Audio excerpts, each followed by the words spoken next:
Hey guys, George of Soundtraxx here. This week we want to revisit one of the biggest topics when it comes up to decoder installation, especially with Soundtraxx products, and that is speaker selection. Do you know how to select the right speaker?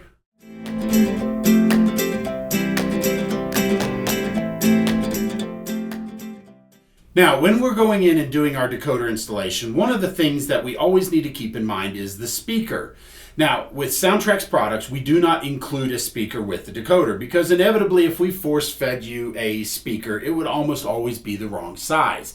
Too big, too small, too round, too rectangular, all kinds of issues. And so this way you can match the speaker to fit with your installation that you've chosen to do. So for example, a narrow hood diesel, you might choose to use 2 of our mini cube speakers as opposed to trying to fit a 28 millimeter round, aka a 1-inch round speaker inside that model. So this opens it up to allow you to select the speaker that best fits your installation. But the other side of that is when we do allow you to choose that, sometimes you don't always pay attention to the specs. And the specs are written out so that way you can be successful with your installation. So for example, we're going to talk about our P&P board. This is the Tsunami 2 or Bluenami P&P 8. This decoder actually comes with a 2-watt amplifier, which means it is capable of putting out up to 2 watts of power through those wires to the speaker to create the sound. Now, when we went from the original Tsunami to the Tsunami 2, one of the biggest questions we were asked is, it's very quiet, can we make it louder? So we did just that. So for example, on our P&P boards, whether it's the Bluenami or the Tsunami 2, we actually have a 2-watt amplifier. And actually I should be including the Econami P&P in this as well because the Eco P&P also does have a 2-watt amplifier.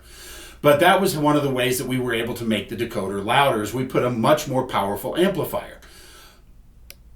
Seriously? Okay. But the problem is that we have been so accustomed into putting just a single speaker in there.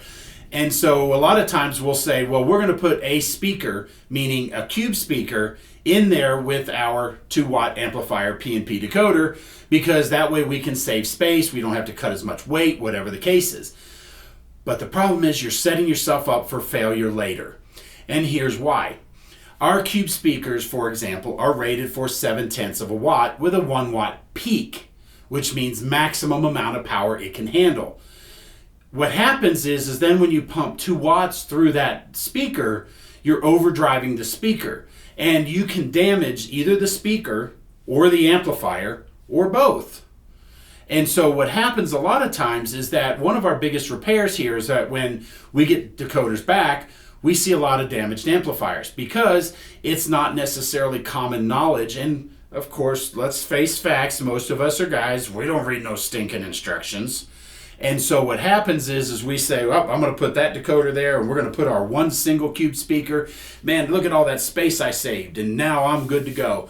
And then can't figure out why in 6 weeks or even sometimes 6 hours that speaker damages or the amplifier blows up and the decoder no longer makes sound.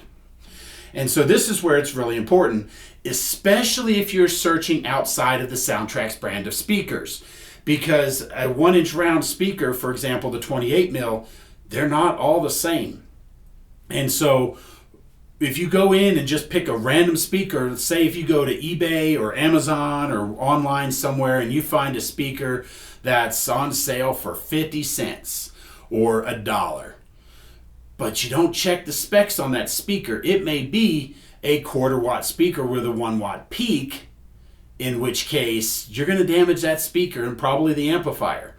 So why are we going to spend a whole lot of time trying to save money on the speaker to connect it to a $120 or $160 decoder and take the chance of damaging the decoder? Because then you have to send it in, and if it's outside that 90-day warranty period, it's going to cost you the extra $45, or if you're international, a little bit more for the shipping to get that decoder repaired.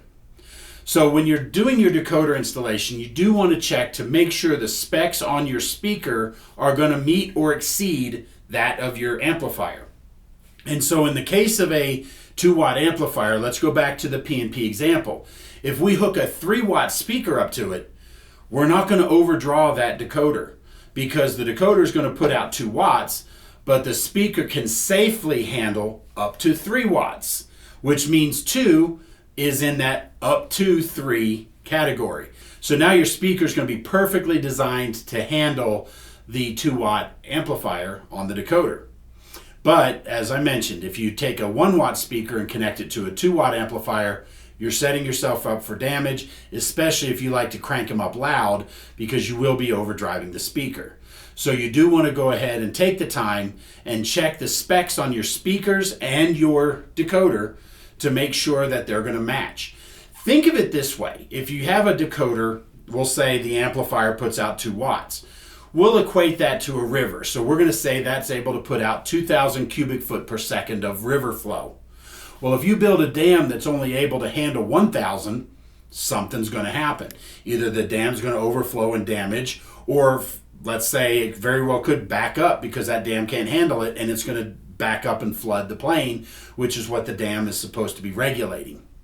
So you're going to damage something in the process if you don't have a match. But if you have a 2,000 cubic foot per second river flow and you put a dam that can handle 2,000 cubic foot or 3,000 or more, now that dam is going to more reliably, now that dam is going to more reliably be able to handle that current flow of the river coming down the stream. And so therefore, the town folk on both sides of the dam are going to be happy. So I hope this has been helpful for you. We do offer a lot of great information if you go to our website at soundtraxx.com. If you want to learn more about audio, the science of sound, and all that other stuff, click on support and go down to choosing the right sound system. And then in there, you're going to see a side menu pull out, and you're going to see the sound primer up there. Click on that sound primer. It talks a little bit about what is sound, what are we hearing, and how to match the best speaker, including different ways to wire up the speaker so that way you can have the best installation and more success the first time around. And if you ever need any help, we're a phone call or email away at support@soundtraxx.com. I hope this has been helpful. Thanks for watching. Be sure to subscribe to our channel for more great information like this. And also click that notification bell so you're notified the next time we post new videos in our channel. Thanks for watching. We'll see you next time.